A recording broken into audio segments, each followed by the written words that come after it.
Obviously, we want to talk about a lot of things, but let's start with what happened in Doha, Qatar yesterday. We heard from the White House. We read what President Trump put on Truth Social. Yeah. Just so we have some clarity, what is your position on this Israeli strike against the political office of Hamas in Doha? Mine's very simple. I'm an ambassador, so my position is whatever the White House just said. And that honestly is the position. The White House position and the White House statement was very clear, and so I let it speak for itself. There's really nothing for me to add or take away from that. Did it work?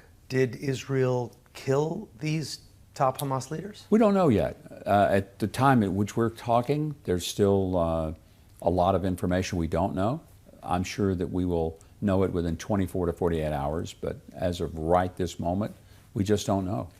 It seems like the White House is trying to split the difference a little bit, saying that it supports attacks against Hamas and Hamas leaders, but not in Qatar. Is that a correct interpretation? I'm just going to let the White House statement stand for what it said, because I thought it was pretty clear what they spoke, and I have nothing to add to that. And if I get a message from the White House today, which I may, then I'll have something to add. Why was Qatar attacked, do you think? Well, let me phrase it this way. Qatar is considered a safe space for diplomacy. That is where enemies have been meeting. Do you think it was a good idea that Israel carried out a strike on this neutral territory while ceasefire negotiations were underway? You know, it's really not the position of an ambassador posted in the country to say, oh, this was great, this was not so great. It's simply the matter of the Israeli government doing what they do, the U.S. government reacting to it, the government of Qatar reacting to it, and we're an observer, and unless it specifically gets involved in the portfolio of the embassy here, our position is to listen carefully to what the White House and the President says and echo that. One of the things that stood out to me the most is that the United States, the White House, found out about this operation, not from Israel, but from the U.S. military. How could that possibly be? The U.S. military and the Israeli military work closely together.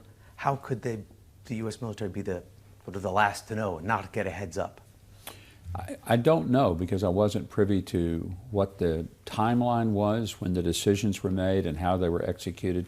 So I don't know what the sequence was yesterday when everything went down, and who notified who, when they notified them.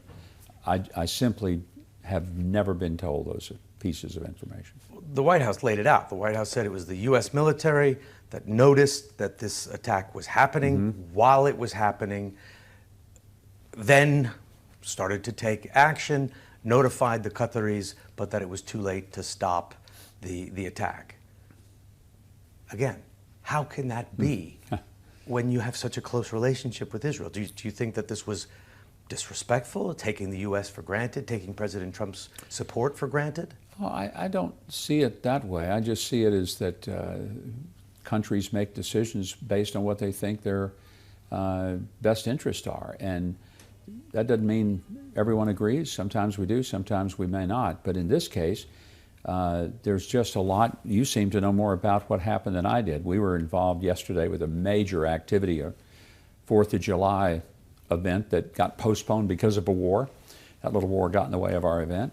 And we were so consumed with that that, quite frankly, everything was happening sort of after the fact for us here in Jerusalem, since it didn't happen in Israel. But you're the ambassador to Israel. Sure. How could you be left out of the loop that way? Well, I wasn't left out of the loop. Then there were a lot of things that happened yesterday, and people found out about it through open source. We were keeping tabs on that. But it wasn't something that I would have been notified. If the attack had been in Israel, I'm sure I would have been. But it didn't happen here. And as a result, what we know is from our own sources at the U.S. government in Washington. Their reaction is our reaction, as it should be. The government of Qatar has said that Israel showed a disrespect for Qatar's sovereignty, showed a disrespect for international norms. attacked those who are trying to bring peace. Do you agree with that? You're asking me a lot of the same questions, but I got to give you the same answers. I don't have any choice, and that is that the U.S. position was made very clear by the President. White House issued a statement. White House press secretary responded. And from our post here in Jerusalem, that's the position we have.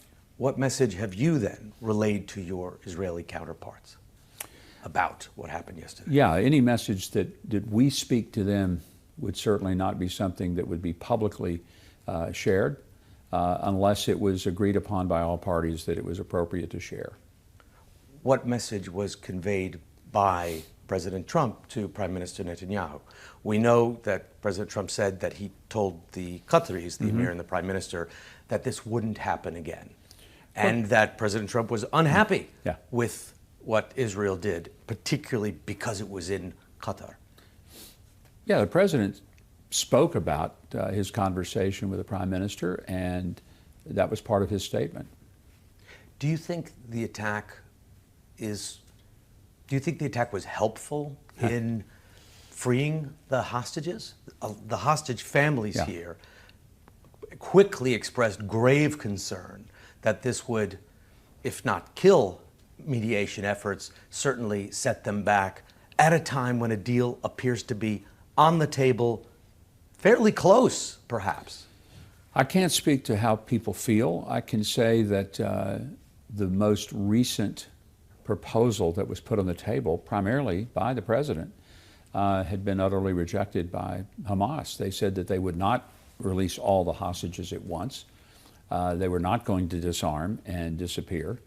And the President's message has been as clear as anything could be. Hamas has to go. They have no future in Gaza, and all the hostages have to be released. Hamas just this week has renounced and rejected that. So what happens from here, I don't know. Hamas is unpredictable. The one thing you can predict about them, whatever is evil, that's the course they're going to take.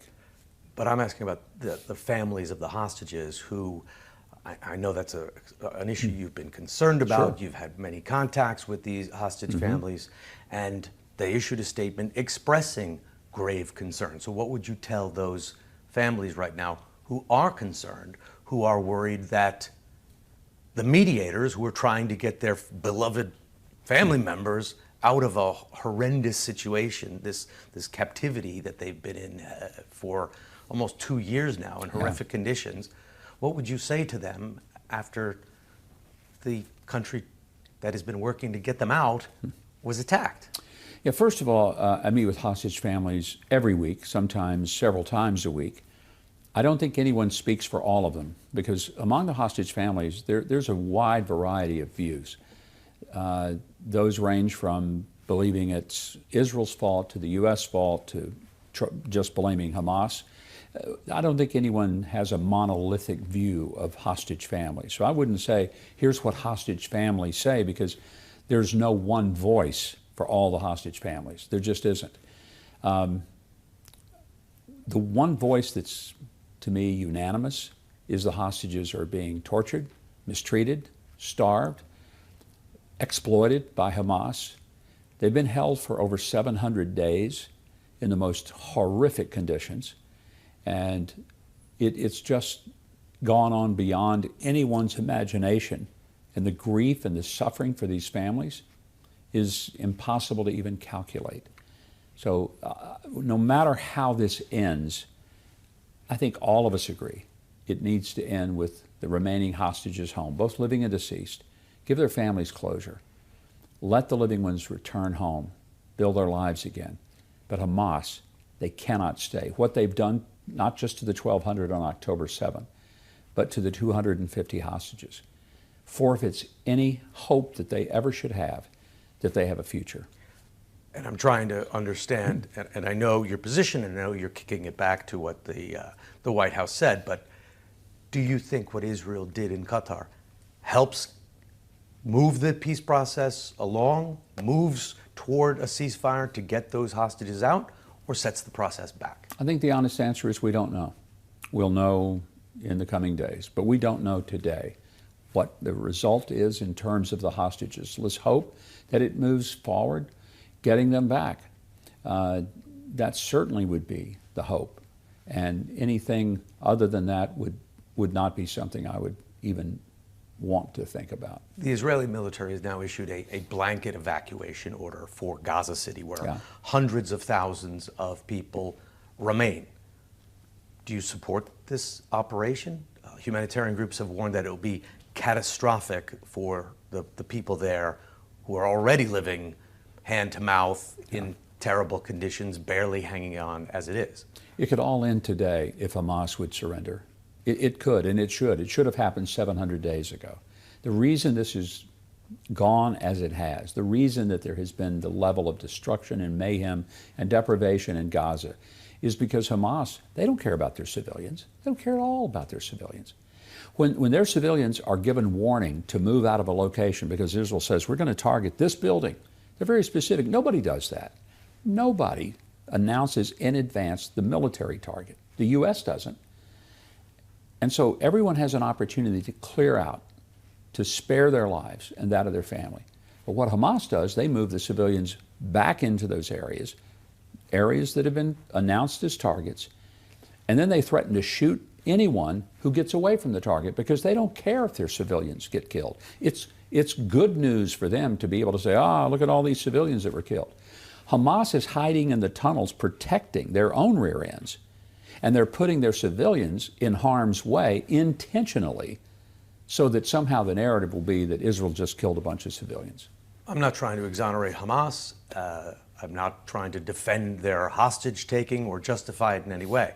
But I'm asking, do you think this Israeli offensive, which is intensifying, Israel has now told all the people of Gaza to get out immediately, will achieve a goal of weakening Hamas, get the hostages out, or will it just lead, as some Israelis and many in the international community have said, will just lead to more bloodshed and potentially dead hostages? Let's hope not. Nobody wants to see hostages harmed beyond what they have been. Many have been already murdered by Hamas. Others have been tortured. We clearly know they've been tortured. Watch the videos. You see these people who are starving. They're being starved by Hamas. When I hear people say we need to get food into Gaza, we sure do, starting with the hostages. They're the first people that ought to be fed. And they're not being fed. But if you look at the people who are guarding them, the Hamas savages who are guarding them, they're very well fed. So it's not a lack of food to somebody, but it sure is a lack of food to the hostages. I know that family, the David family. I've had Shabbat dinner with their house. I saw the video of their starving son. But I'm asking again, a major military offensive into the biggest city in the Gaza Strip, where hundreds of thousands of people remain. Do you support that? Does the U.S. government think this is a good idea, productive idea? I think the question about support is one that probably is not appropriate for me to get into, because it's a matter of Israel is trying to get their hostages out. They're trying to end what has been a nightmare for them. A nightmare they didn't start, but a nightmare they've been trying to finish. And they've announced weeks ago they were going to carry out this operation. If Hamas really cared about saving Gaza City and somehow preserving anything of it, they've had weeks to respond to it, but they haven't. They've continued to be stubborn. They've continued to put their civilians in harm's way. They've continued to hold the hostages in the most depraved conditions. And so when people say, why didn't Israel do X, Y, or Z? The question should be, why doesn't Hamas finally give up? Why do they continue to be just intent on prolonging the suffering of not just the hostages, but the suffering of their own people? They don't care about their people. It's very apparent they don't care about their people. They don't mind if they're starving. They don't care if they're suffering. It matters not to them. They're about preserving their power, preserving their acts of terrorism and savagery, rather than preserving the lives of the innocent people who are surrounding them. It sounds like, and I'm not putting words in your mouth, that you're trying saying, to, but that's okay. No, I'm really not. Okay. It sounds like you're saying that since Hamas continues to reject the deal and hold hostages and mistreat them, that whatever Israel does is up to Israel, and that the U.S. is just going to sort of sit back and watch as if you were a third party. But the U.S. is deeply involved in this, providing military support for Israel, providing weapons, providing intelligence cooperation. You're deeply intermeshed in this conflict. Well, what the president has said repeatedly, and he's been very consistent, and there's been nothing but clarity. Hostages have to be released, and Hamas have to be gone. For the same reason the Nazis had to be gone out of Germany at the end of World War II. They can't stay. They have no future there, and that's what the president has said. Now, how Israel gets to that point is something that Israel has to decide. They're the ones who were attacked. The president is not disinterested. He's certainly interested. But he's made it very clear what the end goal has to be. And there are many iterations that Israel has attempted over 700 days. They've gone soft, they've gone hard, they've tried every kind of option to lay things on the table. They've given probably more offers than most people would have ever imagined they would. They've even offered, as of today, Hamas can be exiled if they want to get on flights and go somewhere, but they can't stay there. And so I don't know what else the pressure could be on Israel when the pressure should be applied universally, including from the Europeans. It ought to be applied to Hamas and anyone who supports them. And what about the future of Gaza? Right now, most of Gaza is in ruins. Gaza City is being destroyed, more and more destroyed by the day. Are the Palestinians going to be expelled? Many Israelis, many in the Arab world believe that is Prime Minister Netanyahu and his government's ultimate objective. Is that what you think Israel wants to do? And do you think that, would you support that? Well, the Prime Minister has never said forced displacement of the people in Gaza. In fact, he said the opposite, and he said that repeatedly. So why people don't accept that as truth, I don't know. Now, the president has said the very same thing. He said nobody should be forced to leave, but anyone who wants to leave should be free to leave. And I think that's been consistent with both the American and the Israeli position, that whatever the future of Gaza is, and we don't know what that's going to be, it's still, I think, very much on the table. But the one thing that has been consistent, both from President Trump and from Prime Minister Netanyahu, is that people are not going to be forced out of Gaza. There's not going to be this massive relocation that people don't have a choice in. They will have a choice. And that's a choice that they will have to make based on what their future looks like. But they should be given the opportunity to leave if they feel like that their future and a better life awaits them somewhere else. But you make it sound like they have a real choice. If you're under attack and your home is destroyed and you're starving, what kind of choices do you really have? This is not a free decision. You're under tremendous duress. So how is that a choice? When I was in Gaza and talked to people there were several that wanted to stay. That's what they wanted. They wanted to rebuild. And they knew they were going to be rebuilding from absolute rubble. But that's where they wanted to be. That'll be respected. It's going to be a long, hard go for them, but people have had long, tough futures before them around the world and have been able to survive and build something back. But shouldn't that be their choice, not the Americans' choice or the Israeli choice or the Europeans' choice? It should be their choice. Of course it should, and Palestinians say they want, the Palestinians we've spoken to, all say they want to stay and they want to rebuild their homes, but they're being put under such pressure that their lives are now unlivable, that they can't take this anymore. How much more do you think Palestinians can take of this? The death toll's around 65,000 dead so far, 20,000 kids. Don't you think that sort of enough is enough at that stage? First of all, we don't really know what the numbers are because they're being reported by the so-called Gaza Health Ministry, which is Hamas. So Hamas is reporting the numbers. Nobody can verify those. I'm sure that thousands of people have died, and a lot of innocent civilians and children. It's a horrible thing. But I just don't ever want us to forget why they have died. Who started this? Who has prolonged it? Who has intensified the suffering? Who hid down in the tunnels to protect themselves and left the civilians, including the children, in the targets that were announced were going to be hit? And then these people were told that if you try to leave, we'll shoot you. So your choice is you might get hit by incoming fire, but we absolutely will shoot you in the head if you try to leave. we've got to keep the focus on where it is. There is moral clarity in this conflict. It's not confused. It's not a gray area. Hamas savagely massacred 1,200 people on October the 7th, all civilians. And they didn't just kill them. They massacred them. They butchered them. And they did it in front of their families. They raped mothers in front of their children. They mutilated their bodies in front of their children. They beheaded babies and put old people in wheelchairs on fire. We've got to remember what started this.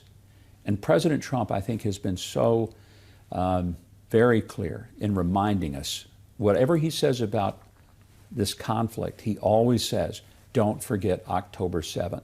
And it's something I feel like that the world needs to not just hear, they need to heed that. Don't forget what happened. Don't forget what precipitated this. And don't forget what has prolonged it. I was here at the time. I went to many of these kibbutzes. We've interviewed many families. We've certainly focused on the atrocities of October 7th, but are also focusing on the terrible humanitarian suffering against the civilians of Gaza. You seem to be talking a lot about why this conflict started, but what about where it's going? Do you think it's heading in the right direction with Israeli forces now bearing down on Gaza City? It'll be headed in the right direction when Hamas finally realizes their time is up. They've got to understand that. I don't know if they do. They don't seem to get the message, but they're done. And they have not just created the suffering for their own people without any regard to it, they don't care, but they've prolonged it and intensified it. And the food, more food has gone into Gaza than any time in all of the history of the world into a war zone, more than ever. Israel has sent 2 million tons of food in, but the people didn't get most of it because Hamas stole it, they looted it, and then they sold it on the black market, last year making $500 million, that's $500 million, on the food that they stole that was supposed to feed their people. They instead took it, sold it on the black market at inflated prices so they could fund terror activity. That's pretty despicable. So you accept that there's mass hunger in Gaza. You say Hamas is responsible. I don't know if it's mass hunger. I know there's certainly malnutrition and hunger there. I don't think we doubt that. What we doubt is why Hamas won't allow the people to get the food, why they take it literally from their hands and put it in their warehouses, hoard it, steal it, sell it, and refuse to allow it to get to the people who most need it. The world's leading organization on hunger says that there's a famine in Gaza City. Whoever may be responsible, Hamas blocking the convoys, a bad distribution network, destroyed roads, Israel blocking access, many, many reasons. But do you accept that there's a famine in Gaza City? I don't want to use the term famine. I don't know. I just don't. I know that a lot of the depictions of people, for example, they will show a picture of a child and say, child is hungry. Turns out one of them had leukemia, died in Italy at a hospital. The headline said, died of starvation in Gaza. That didn't happen. Child was evacuated by Israel, got to Italy for treatment of leukemia, died of leukemia. Wasn't that. New York Times ran a front page photo of a child that was supposedly starving. Turned out the child wasn't starving. The family was well fed. What the child had was a birth defect that the New York Times ran as something that was totally false. So do we think, do we believe that there are people who are food deprived? 100%. But I couldn't give you the numbers because the numbers typically come from unreliable sources. And what we do know is that the impediment of getting food to anyone is because Hamas is constantly blocking, stealing, looting the food, selling it off, making money off of it. You're talking about a humanitarian crisis, that's a humanitarian crisis. They not only precipitated this horrendous injustice that's happened to Jewish people and to Israel, but they have prolonged it.